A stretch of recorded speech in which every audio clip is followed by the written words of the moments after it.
Bonjour Nadia Medjad. J'aimerais que vous nous parliez un petit peu des dernières découvertes du cerveau. Quelles sont les plus importantes, les trois plus importantes de ces dernières années? Bonjour François. Alors, les trois découvertes les plus importantes ces dernières années, c'est d'abord que de nouvelles connexions se créent dans le cerveau en permanence en fonction de ce que nous vivons. C'est-à-dire que le cerveau se remodèle en permanence en fonction des événements que nous traversons. La deuxième découverte, c'est que nous produisons des neurones neufs, nous donnons naissance à des neurones neufs tout au long de notre vie, à condition de continuer à apprendre tout au long de notre vie. Et la troisième découverte, c'est le rôle des émotions dans la prise de décision, dans le comportement humain. Les émotions sont au centre de tout en matière de comportement humain. Donc, il faut prendre en compte le rôle extrêmement important de ces émotions. D'accord. Bon, tout ça, c'est plutôt des bonnes nouvelles. Et donc, quels sont les impacts ou l'impact le plus important sur notre façon d'apprendre? Alors, l'impact le plus important, c'est peut-être justement ces émotions et la façon dont elles vont agir sur notre apprentissage. Alors, il y a des émotions qui sont bonnes et il y a des émotions qui sont moins bonnes. Par exemple, le stress, quand il est chronique et qu'il est excessif, nous empêche d'apprendre. Ça veut dire que pour bien apprendre, il faut être détendu. Ensuite, si on associe des émotions positives avec l'apprentissage, eh bien, on va retenir encore mieux. Hein.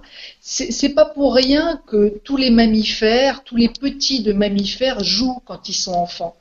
Vous savez que c'est quand on est enfant qu'on apprend le plus de choses. Eh bien, le jeu, ça associe l'apprentissage et des émotions, souvent des émotions joyeuses et positives.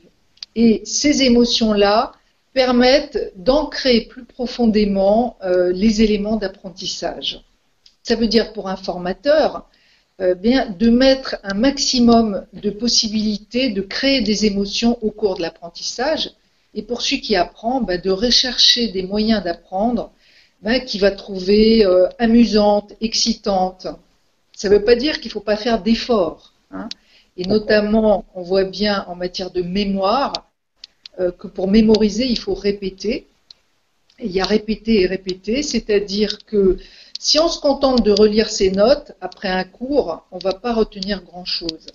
Par contre, si on prend une page blanche et qu'on fait l'effort de se remémorer ce qu'on a appris, qu'on va vraiment chercher ce qu'on a retenu, c'est comme ça qu'on va mieux mémoriser. C'est pour ça que les tests font partie intégrante de l'apprentissage. Le test, c'est pas juste pour aller voir si on a appris ou pas. C'est un élément d'apprentissage en soi. Donc, si je comprends bien, les bonnes recettes pour apprendre, c'est effort et plaisir. Alors, quelle recette pour avoir un petit plaisir en début de séquence pour pouvoir mieux apprendre? Mettre le doigt dans le pot de miel, par exemple? Eh bien, par exemple, c'est d'autant plus pertinent que le cerveau est un gros consommateur de sucre. Le cerveau consomme 20% minimum de l'énergie totale que nous utilisons dans notre organisme, hein, alors que le cerveau, c'est 2% du poids de notre corps, il consomme 20% d'énergie. C'est très fatigant d'utiliser son cerveau et on a besoin de le nourrir. D'accord. Ben, merci pour cette petite recette, Nadia. Et puis, en espérant se voir prochainement, puisqu'il y a encore plein de choses à découvrir pour le cerveau, puisque c'est a priori la nouvelle frontière. Avec plaisir, à bientôt. À très bientôt. Au revoir.